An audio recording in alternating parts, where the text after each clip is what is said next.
Hi everyone, it's Rhonda here, and I just wanted to take a few moments and go over with you my Sesame Street characters. I wanted to show you the characters I created and share with you the technique I used to create them. Hopefully you will be inspired by some of the techniques I used in the same way that I was inspired by others who have posted videos here on YouTube. And again, to all those people, thank you so much. Your tutorials and just, your videos with just, hey, look what I did, just showing us the end product is ever so helpful. Thank you so much. Okay, so my first character here is Elmo, and I'm going to move him close so that we can talk about him. So Elmo here was created using Wilton brand rolled fondant white, and I used the No Taste Wilton red to achieve his color.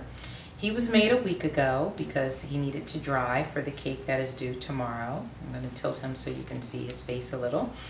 I used Gumtex. I sprinkled a little bit of Gumtex into my fondant so that I could have something a little more pliable to work with. And it actually worked very well. I had less cracking than I normally would if I tried to use gum paste on its own or even fondant on its own. So we created a teardrop shape for his body and 2 pieces for his feet, and I just used an X-Acto knife to make the indent for his feet.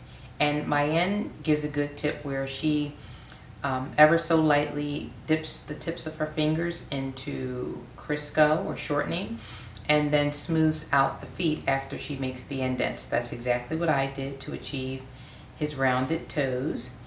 Then we added his mouth and nose and his eyes and his arms. His arms are being held in with Q-tips. So before his arms hardened, I stuck Q-tips. I'm sorry. Did I say Q-tips? Toothpicks. I stuck toothpicks into his arms, and then once his arms were dry, but the body wasn't dry, I should say everything was semi-dry, I just stuck his arms into his body. And so Elmo was very easy to make.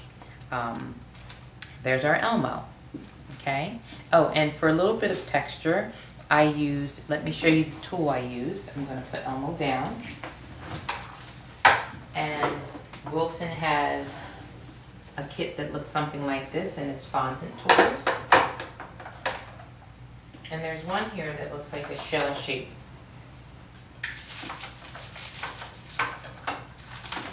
Okay, so it's this tool here. Okay, can you see that? And on the other end, it's kind of like a knife, very dull knife, okay? To achieve a slight texture to Elmo, I just took the side with all the lines, not the smooth edge, the other edge, and I ever so lightly just brushed him.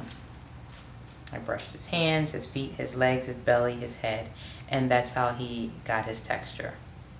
Okay, so there's our Elmo. Now we're going to get started talking about Cookie Monster, but we may have to go into part 2 of this video for Cookie Monster because there are some really cool things about Cookie Monster I want to share with you, and we may not have time in this video. I don't want this to be a very long video.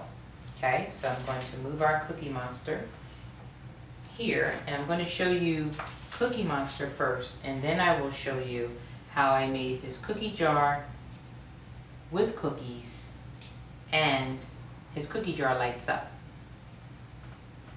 So let's start with Cookie Monster in this video, and then in part 2 we'll talk about the cookie jar. Okay, so let's bring Cookie Monster closer. Okay, and here we have our fondant with Gumtex added Cookie Monster. He's holding a cookie, and in true Cookie Monster fashion, he has the goofy eyes. Okay, so as you can see, it's very similar to the Elmo, except we've added a little more weight to our Cookie Monster, and instead of his eyes kind of looking normal, he's got silly eyes, and his mouth is a little wider because he's not smiling like Elmo, he's eating. And as you can see, we were able to paste a little cookie to his face and give the impression that he's eating and enjoying that cookie. And again, he has legs, and I use that same scalloped tool that I just showed you for Elmo to give him a little bit of texture.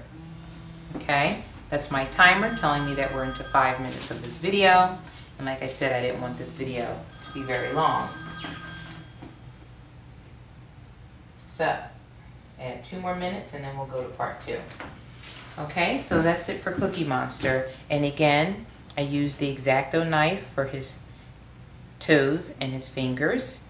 And let's see, again, we apply, now actually for Cookie Monster, I don't have toothpicks holding his arms into place. I actually propped up his arm on the cookie jar here, and then for this arm, believe it or not, it actually stayed on its own, and it was nice because I was able to keep the cookie in place as well. But I do have, and the same thing for Elmo, I do have a toothpick holding his head into place. Okay, and he's been drying for a week as well, so he's nice and hard and heavy, and he's ready to go on that birthday cake. So here's our Cookie Monster. Okay, so I think we're going to go into part 2 now for the cookies in the cookie jar. Okay, so I will see you in part 2.